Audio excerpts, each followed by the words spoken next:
आपने वॉचिंग और playing cricket hobby बताई है। अभी हाल ही में आईसीसी चैंपियनशिप ट्रॉफी संपन्न हुई है, कहाँ पर हुई है? कोलायत किसके लिए जाना जाता है? बीकानेर में अभी केंद्रीय संस्थान कौन कौन से हैं? बीकानेर की स्थापना के पीछे क्या उद्देश्य रहा?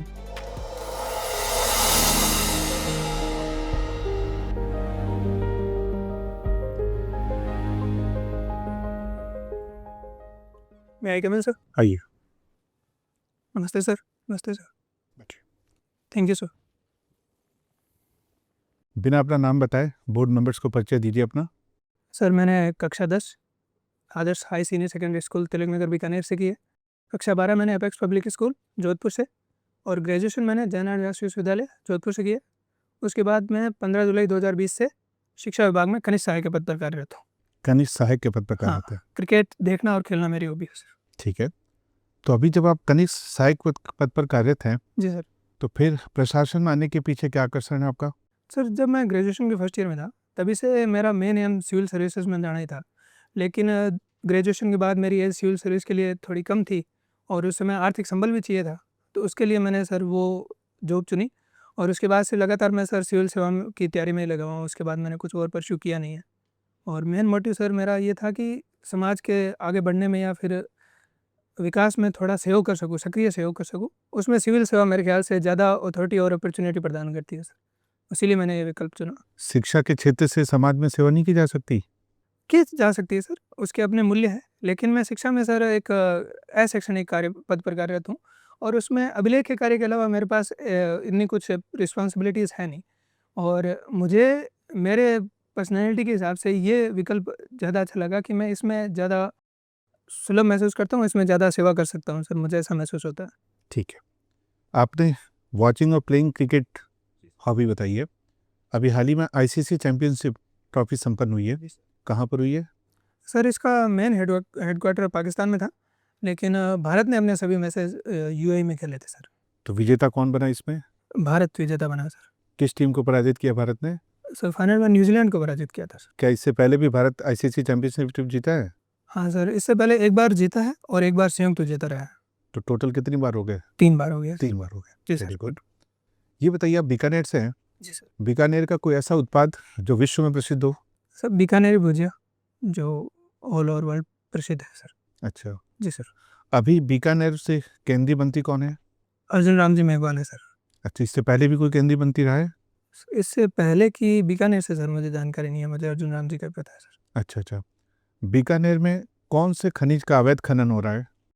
सर अवैध खनन जिप्सम का है, और जो क्ले खनिज है, और जो बजरी है, वहाँ कुछ इलाकों में जैसे कोलायत और उसके आसपास के इलाकों में बजरी है, तो उन चीज़ों का अवैध खनन हो रहा है सर। अगर आपको प्रशासक के रूप में नियुक्त किया जाता है, तो अवैध खनन को रोकने में आपकी क्या प्राथमिकता रहेगी? सर मेरी पहली प्राथमिकता ये रहेगी कि जो लाइसेंसिंग व्यवस्था है, जो जितने भी वहाँ पर खदानें वगैरह है, उनमें उचित लाइसेंसिंग व्यवस्था लागू कर दी जाए, और उसके बाद में ड्रोन सर्वेक्षण या फिर जो जियो टैगिंग वगैरह है, उसके तहत खानों का जो जियो नक्शा बना लिया जाए और रेगुलर सर्वेक्षण किया जाए। और वहाँ की जो मॉनिटरिंग है, वहाँ पर मेरी ये प्रक्रिया रहेगी कि नियमित रूप से वीकली बेसिस पे या मंथली बेसिस पे जो फील्ड बेस्ड मॉनिटरिंग है, वो सुचारू रूप से की जाए, और जो चेक पोस्ट है उनको थोड़ा सुदृढ़ किया जाए। ये इतने तरीके से सर किया जा सकता है, अवैध खनन रोका जा सकता है। बीकानेर में अभी केंद्रीय संस्थान कौन कौन से हैं? केंद्रीय संस्थान सर, जो सेंटर के सर जहाँ तक मुझे जानकारी है, एक तो उष्ण अनुसंधान केंद्र है, और एक केंद्रीय शुष्क बागवानी संस्थान है, और एक केंद्रीय अश्व अनुसंधान केंद्र है सर। 3 मुझे जानकारी है।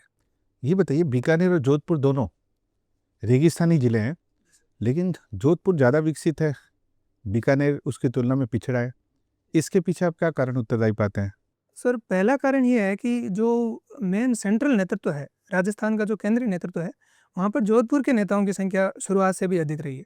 तो क्योंकि वहाँ के नेतृत्व है, वहाँ के मुख्यमंत्री भी ज़्यादा थे, तो उस क्षेत्र का विकास भी ज़्यादा हुआ। दूसरा सर, वो राजस्थान के सेंटर में पड़ता है, वहाँ की जो खनिजीय जो अवस्थिति है, खनिज वहाँ पर ज़्यादा है, और जो पर्यटन के आयाम है वो भी वहाँ पर ज़्यादा है, तो वहाँ पर जो इकोनॉमिकल अपॉर्चुनिटीज़ है वो ज़्यादा है। उस वजह से सर वहाँ पर विकास भी ज़्यादा हुआ है तुलनात्मक रूप से। ठीक sir. Thank you sir. Vikas ji, आप कोलायत आपका जन्म स्थान है। जी सर। कोलायत किसके लिए जाना जाता है? सर कोलायत महर्षि कपिल मुनि की तपोस्थली है, जो सांख्य दर्शन के प्रणेता है। उसके अलावा वहाँ पर सर कोलाय झील है और कार्तिक पूर्णिमा को कोलाय वहाँ पे झील और कपिल मुनि की तपोस्थली अलग-अलग स्थान है या सेम एक ही सेम जगह? स्थल है सर, जहाँ पे उन्होंने तपस्या की थी, वहीं पास में उनके तपस्या स्थल के पास में कोलाय झील का निर्माण किया हुआ है। तो कब तपस्या की थी उन्होंने? सर एग्जैक्ट टाइम मैं अच्छा, सदी का आइडिया नहीं है। नहीं सर, मैं जानकारी नहीं है। कब मेला कब लगता है उनका? कार्तिक पूर्णिमा को मेला लगता है सर, प्रतिवर्ष। प्रतिवर्ष। अच्छा। एक केंद्र सरकार की योजना है प्रसाद, जी सर। जानते हैं उसके बारे में? सर इसमें जो धार्मिक स्थल है उनका सर, उनको ज़्यादा विकसित किया जाएगा और पर्यटन स्थल के रूप में उनका विकास किया जाएगा और वहाँ पर पर्यटन बेस्ड रोजगार सृजित किए जाने की योजना है सर। क्या कोलायत झील को इसमें शामिल करा है? सर जहाँ तक मुझे जानकारी है कोलाय झील इसमें शामिल नहीं है, मैं इसमें श्योर नहीं हूँ सर। ठीक है। जीआई टैग क्या होता है? जीआई टैग सर भौगोलिक संकेतक है। किसी उत्पाद की अगर विशेषता या फिर उसके जो गुण हैं वो उस विशेष भौगोलिक परिस्थिति के कारण है जहाँ पर उसका उत्पादन किया जाता है, तो उसके नाम के आगे उस स्थान का नाम जोड़ दिया जाता है जो उसे विशिष्ट पहचान दिला सके सर। यही जीआई टैग है सर। कौन देता है? ये सर वाणिज्य और उद्योग मंत्रालय देता है केंद्र सरकार का, और Chennai based sir GI registry संस्थान है वो देता है।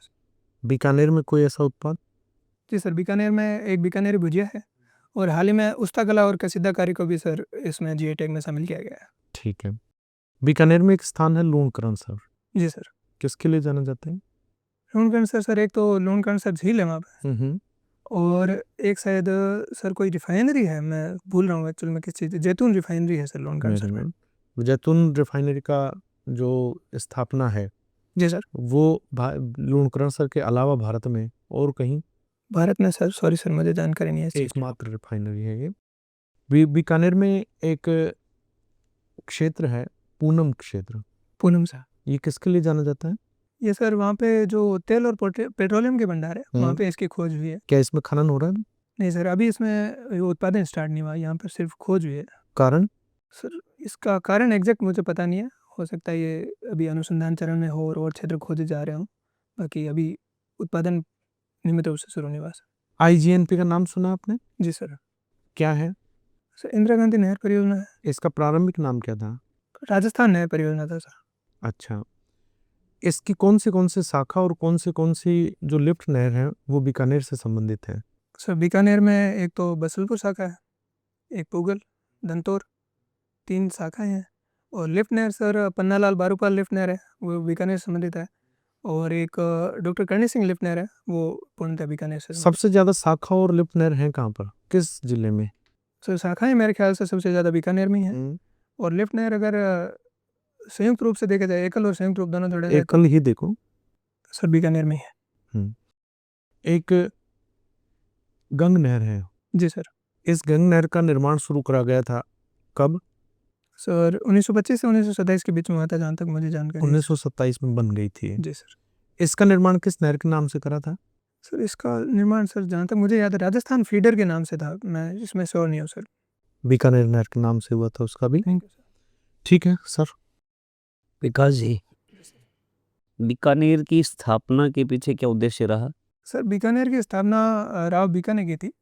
इसका मेन उद्देश्य वहाँ पर उस समय ये था कि जो राव जोधा के पुत्र थे उनमें सर जो उत्तराधिकार युद्ध या उत्तराधिकार संघर्ष ना हो, इस वजह से राव जोधा ने राव बीका को कहा था कि आप जांगल देश में वहाँ पे अपना पृथक साम्राज्य स्थापित कर लीजिए ताकि वहाँ पर उत्तराधिकार संघर्ष ना हो।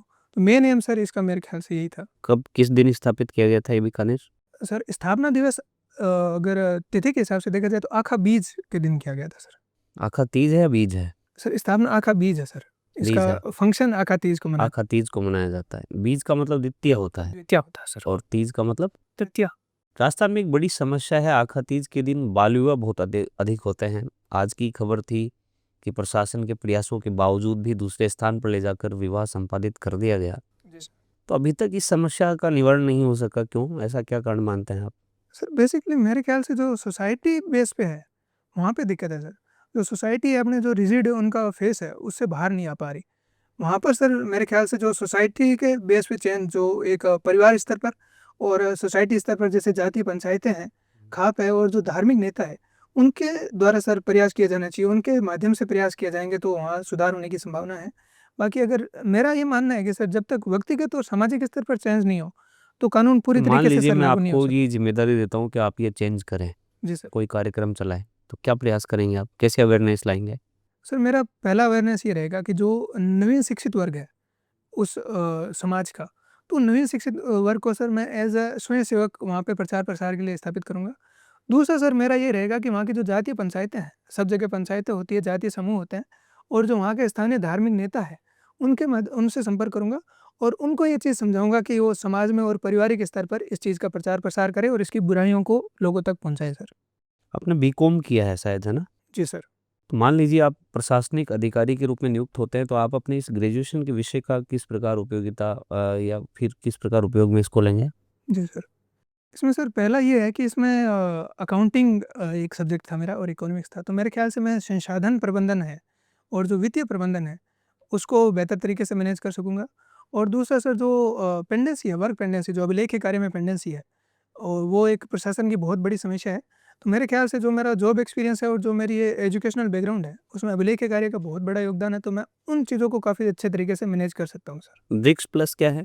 ब्रिक्स प्लस सर जो ब्रिक्स की ओरिजिनल 5 कंट्रीज़ हैं, उसके अलावा कुछ कौन-कौन से हैं ओरिजिनल 5? ब्राज़ील, रसिया, इंडिया, चाइना और साउथ अफ्रीका। अच्छा, उसके अतिरिक्त कौन-कौन से उसके देश? अतिरिक्त सर एक इथियोपिया, मिस्र, ईरान, सऊदी अरब और अभी हाल ही में सर इंडोनेशिया को शामिल किया गया है सर। भारत और सऊदी अरब के रिश्तों को किस प्रकार देखते हैं? सर भारत और सऊदी अरब के रिश्ते पिछले कुछ समय से काफ़ी ज़्यादा सकारात्मक रहे हैं। सऊदी द्वारा भारत में एक तो तेल आयात वो मेन उसका फिनोमेना है इस संबंध का और दूसरा सर जो विकास कार्य है, अभी जो एक हरित संबंधी कुछ परियोजना है, मैं सर एग्ज़ैक्ट नाम भूल रहा हूँ, वो भी यूएई के द्वारा जो सऊदी अरब द्वारा प्रायोजित है।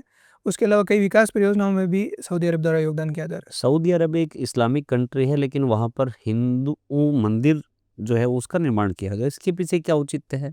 सर इसके पीछे उचित एक तो भारतीय जो संबंध है, उन संबंधों को मजबूत करना है क्योंकि नहीं, जो मंदिर निर्माण से संबंध मजबूत कैसे होगा? मंदिर निर्माण से वहाँ का जो इंडियन पर्सोना है, जो वहाँ निवास करता है, उनको अपने फ़ेथ को अच्छे तरीके से मानने में सहायता होगी और यही पॉज़िटिविटी सरकारी संबंधों में दिखेगी सर। दूसरा ये है कि सऊदी अरब को अब रेस्ट ऑफ़ द वर्ल्ड से सर संबंध बनाने हैं। तो वो अपनी छवि एक ऐसे राष्ट्र के रूप में विकसित कर रहा है जो एक रिजिड इस्लामिक कंट्री ना होकर थोड़ा खुला और ओपन सोच वाला है। तो उसके लिए सर वो सभी को शामिल करते हुए चलना चाहता है। चलिए, मेरा अंतिम प्रश्न विकास जी आपसे ये है कि आप की नियुक्ति अभी है किस गाँव में? रंजीतपुरा गाँव है सर, रंजीतपुरा में, स्कूल गवर्नमेंट में। सीनियर सेकेंडरी स्कूल जी में। सर। क्या बुनियादी समस्याएँ आपको नज़र आती हैं शिक्षा विभाग में वर्तमान में? सर मैं 3 या 4 समस्याएँ बताना चाहूँगा। सर पहली समस्या वहाँ पर इंफ्रास्ट्रक्चर की है, जो बेसिक फैसिलिटीज़ होती है जैसे बिल्डिंग। तो सर जो सुदूर ग्रामीण इलाके हैं, वहाँ पर उपयुक्त बिल्डिंग नहीं है, क्लासें कंबाइंड करके बिठानी पड़ती है। दूसरी समस्या सर स्टाफ़ की है, जो स्टाफ़ है वो कम है। जैसे जहाँ पर मैं कार्यरत हूँ और जो आस-पास की स्कूलें हैं उस क्षेत्र में, वहाँ पे हमारे स्कूल में सर 26 की तुलना में केवल 11 का स्टाफ़ कार्यरत है। तो आप शिक्षित हैं कि आपको कभी अवसर मिला पढ़ाने का? जी सर, मैं जब शुरुआती 2 साल थे मेरे, तब मैंने इतिहास विषय पढ़ाया था सर, क्योंकि इतिहास के व्याख्याता उस समय कार्यरत नहीं थे सर। और सर अगर समस्याओं को कंटिन्यू करें तो तीसरी समस्या सर बालिका शिक्षा की है। जो लिंगानुपात रेशियो है वो बीकानेर में काफ़ी कम है। एसडीजी इंडेक्स जो 5.0 आया था, उसमें हम निम्नतम श्रेणी वाले जिलों में थे सर। सर बेसिकली 3 वहाँ के क्षेत्र की 3 बालिका समस्याएँ हैं। शिक्षा उत्थान कैसे किया जा सकता है? सर बालिका शिक्षा उत्थान सर मेन उसी चीज़ से स्टार्ट करना पड़ेगा सर, जो पारिवारिक और सामाजिक स्तर पर है। वहाँ से स्टार्ट करना पड़ेगा। लोगों को उस बालिका तो शिक्षा क्या अभी तक ऐसे प्रयास हुए नहीं पहले? हुए हैं सर, बट उस चीज़ में उतनी जागरूकता या फिर उतनी सतर्कता नहीं लाई जा सकी और उनमें स्पीड से नहीं हुए। तो ज़रूर फेल्योर क्यों सुधार हुआ है रहे? सर। क्यों क्यों फेल हुए ये? सर फेल मैं नहीं कह सकता कि फेल हो गए, क्योंकि आज़ादी के बाद सर जो 1941 में 8% साक्षरता थी महिलाओं की, वो 52% तक आ चुकी है, तो उसे पूर्णतः फेल नहीं कहा जा सकता। बट उसके आरोपण में गति धीमी है ठीक सर। है विकास। Thank you sir. ये बताइए कि ट्रम्प टैरिफ से क्या तात्पर्य है? सर जो अमेरिकी राष्ट्रपति है डोनाल्ड ट्रंप, उन्होंने रेसिप्रोकल टैरिफ लगाए हैं सर, जिन कंट्रीज़ ने उन पर टैरिफ लगाए हैं आयात पर, तो उन्होंने उन कंट्रीज़ से जो सामान आयात अमेरिका में किया जाते हैं उन पर टैरिफ लगा दिया है सर। अभी भारत में नियंत्रक और महालेखा परीक्षक के रूप में किसे नियुक्त किया गया है? सर मैं नाम भूल रहा हूँ सर, एग्जैक्ट सॉरी सर, मुझे चलिए ठीक रिकॉल है। नहीं कर पा रहा। अगर कहा जाए कि ऑडिटिंग और अकाउंटिंग जी सर। दोनों में क्या विभिन्नता है? सर अकाउंटिंग तो जो व्यवसाय के वित्तीय जो लेन-देन है, उनको अभिलेखित करने की प्रक्रिया है और ऑडिटिंग उनके जाँच की प्रक्रिया है सर, उनकी सत्यता और पूर्णता की जाँच की जाती है। और जो लेखांकन है वो सामान्यतया व्यवसाय के अंदर से ही किया जाता है, व्यवसायिक प्रक्रिया है, जबकि ऑडिटिंग बाहर से हो सकती है और सरकारी स्तर पर उच्च स्तर द्वारा की जा सकती है सर। तो अगर मैं आपसे कहूँ कि केंद्र में नियंत्रक और महालेखा परीक्षक जी सर। इनमें से कौन सी भूमिका का निर्वहन करता है, ऑडिटिंग का या अकाउंटिंग का या दोनों का? सर केंद्रीय स्तर पर जो सीएजी हैं वो अभी फ़िलहाल सर केवल ऑडिटिंग का कार्य करते हैं। जो अकाउंटिंग का कार्य है उसके लिए सर महालेखाकार नाम से या फिर मैं अकाउंटेंट जनरल शायद एक पद है वो सर्जित कर दिया गया है, और राज्य स्तर पर सर दोनों काम सीएजी कार्यालय के द्वारा किए जाते हैं दोनों सर। काम करते हैं। जी सर। चलिए ठीक है। इजराइल फिलिस्तीन के बीच में विवाद के क्या कारण देखते हैं आप? सर इज़राइल फ़िलिस्तीन विवाद सर ऐतिहासिक कारणों से जो फ़िलिस्तीन की स्थिति है, वो उस चीज़ का मेन कारण है। और उसके बाद जो 1945 में विश्व युद्ध के बाद जो ब्रिटेन के द्वारा घोषणा की गई थी टू स्टेट थ्योरी की, उसका सही तरीके से इम्प्लीमेंटेशन नहीं हो पाया, और जो टू स्टेट थ्योरी है वो पूर्णतः विकसित नहीं हो पाई। तो उस कारण सर जो कंटिन्यूअस जो बैटल है वो 6 अरब युद्धों के माध्यम से और छूटपुट संघर्षों के माध्यम से सर अभी तक जारी है। अभी उच्चतम न्यायालय का एक ऐतिहासिक निर्णय है जिसमें राज्यपाल और राष्ट्रपति के लिए विधेयकों को लेकर एक निश्चित समय सीमा का निर्धारण कर दिया गया है। क्या आप बता सकते हैं कि क्या समय सीमा निर्धारित की गई है? जी सर। अगर सर राष्ट्रपति विधेयक को वापस भेजना चाहते हैं, तो उन्हें सर 3 माह में निर्णय लेना होगा कि वो उसे या तो स्वीकृति दे दे या फिर विधानसभा में वापस भेज दे। और अगर सर राष्ट्रपति के लिए विचार के लिए आरक्षित रखना चाहते हैं, तो उसे 1 माह के लिए 1 माह के भीतर आरक्षित रखना होगा सर। तो क्या आपको नहीं लगता कि न्यायपालिका अति सक्रियता का परिचय दे रही है? नहीं सर, जो वर्तमान फैसला था, वो मेरे ख्याल से प्रक्रियाओं को देखते हुए काफ़ी उचित था, क्योंकि कई मामलों में ये देखने मिलता है कि सर जो राज्यपाल है, वो केंद्र सरकार की तरफ उनका झुकाव ज़्यादा होता है और वो उन्हीं की विचारधारा से काम करने लग जाते हैं। तो मेरे ख्याल से सर एक निश्चित टाइमलाइन उचित ही विकल्प है, क्योंकि ये एक विधायी प्रक्रियाओं को स्पीड देगा, और अगर बाई चांस उसमें कुछ कमी होती है, तो सर उसके माननीय राज्यपाल के पास विकल्प है कि उसे वापस भेज दे। लेकिन वहीं पड़े रहने देना सर मेरे ख्याल से जनमत का खंडन होगा सर। क्या आप मुझे पर्टिकुलर केस का नाम बता सकते हैं कि किस केस में सुप्रीम कोर्ट के द्वारा ये निर्णय दिया गया है? सर मैं केस का नाम भूल रहा हूँ, लेकिन तमिलनाडु सरकार का ये केस था, जिसमें वहाँ के 10 विधेयकों को राज्यपाल के द्वारा रोक के रखा गया था सर। ठीक है। अभी हाल ही में नए उच्चतम न्यायालय के मुख्य न्यायाधीश की नियुक्ति की गई है, जी सर। जो 14 मई से कार्यभार ग्रहण करेंगे। जी सर। किसे नियुक्त किया गया है? Sir B R. गवई। बिहार गवाई जी को। जी सर। न्यायाधीशों की नियुक्ति होती कैसे है? सर न्यायाधीशों की नियुक्ति सर कॉलेजियम सिस्टम के द्वारा होती है। क्या है कॉलेजियम? कॉलेजियम सिस्टम सर जो सुप्रीम कोर्ट के मुख्य न्यायाधीश हैं और उसके अलावा जो 4 वरिष्ठतम न्यायाधीश हैं, उनका सर ग्रुप होता है। उनके द्वारा सिफारिश की जाती है माननीय राष्ट्रपति महोदय को, और उस सिफारिश के आधार पर राष्ट्रपति महोदय न्यायाधीशों की नियुक्ति करते हैं सर। तो क्या कॉलेजियम का परामर्श राष्ट्रपति के लिए बाध्यकारी है? जी सर, कॉलेजियम का परामर्श बाध्यकारी है सर राष्ट्रपति के लिए। भारतीय संविधान में कॉलेजियम का कहीं उल्लेख है?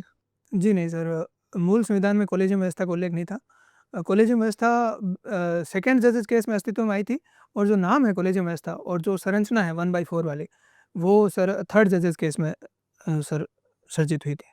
आपने जयनारायण विश्वविद्यालय से बीकॉम किया है। जी सर। जयनारायण व्यास का राजस्थान के स्वतंत्रता संग्राम में क्या योगदान देखते हैं आप? सर जयनारायण व्यास जो मारवाड़ क्षेत्र है, वहाँ पर जो राजनीतिक जनजागरूकता है और जो प्रजामंडल है, उसके मेन संयोजक थे।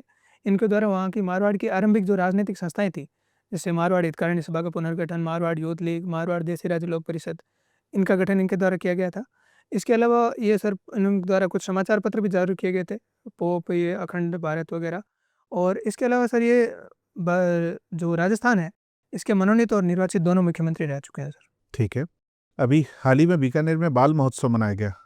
जी सर। किस नाम से मनाया गया वो? सॉरी सर, मुझे इसकी जानकारी नहीं है। चलिए ठीक है, आपका इंटरव्यू समाप्त हो, आप जा सकते हैं। Thank you sir.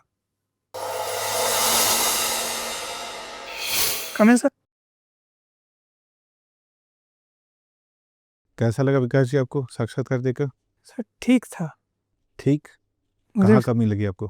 ऐसा कमी नहीं लगी सर, मुझे ऐसा महसूस हुआ कि मेरी सर जहाँ पे इंटेंस होता हूँ तो स्पीड बढ़ जाती है, बस मुझे ये लगता है। बाकी क्वेश्चन तो मेरे ख्याल से मैंने लगभग दे दिए थे सर। थोड़े 2-3 सॉरी बोलना पड़ा सर वो। ना कोई बात नहीं। और कहीं कुछ ऐसा जहाँ आपको लगा हो? सर मुझे फ़िलहाल नहीं लगा। ये पहला इंटरव्यू आपका? नहीं सर, मैं मॉक दे चुका हूँ। वैसे आरपीएससी में पहले आरपीएससी में? फर्स्ट आरपीएससी इंटरव्यू में सर। पहला इंटरव्यू। तो चलिए, बड़ा अच्छा आपका आत्मविश्वास लगा और आपकी नॉलेज बहुत अच्छी है। और जहाँ पे सॉरी बोला आपने, ऐसी कोई बात नहीं, ज़रूरी नहीं कि आपको सारे प्रश्नों का आंसर आता रहे। आपने बीकानेर को लेकर, संविधान को लेकर, अंतर्राष्ट्रीय राजनीति को लेकर, भूगोल को लेकर सबको बड़ा अच्छा आंसर दिया।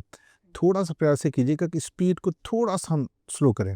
सर मैं इस प्रयास कर रहा हूँ, बट सर वो थोड़ी देर में कंट्रोल कर लेता हूँ, लेकिन फिर वो आपका फ्लो आ जाता है। हाँ वो सर नेचुरल डायलेक्ट है हमारे उधर का, तो वो शो हो जाता है हाँ, सर। तो थोड़ा सा धीरे, नॉलेज है ही आपके पास, बस उसकी डिलीवरी में थोड़ा सा स्लो मोशन लाना ताकि लगे कि हाँ, ऐसे लग रहा है जैसे सवाल पूछते ही और आपको आते ही फिर आप सोचते हो कि कितना पूरा ज़्यादा से ज़्यादा बातें मैं वर्ष दूँ। जी सर। ठीक है, बाकी स्पीड थोड़ी सी स्लो कर लीजिए और कहीं कोई कमी नहीं है।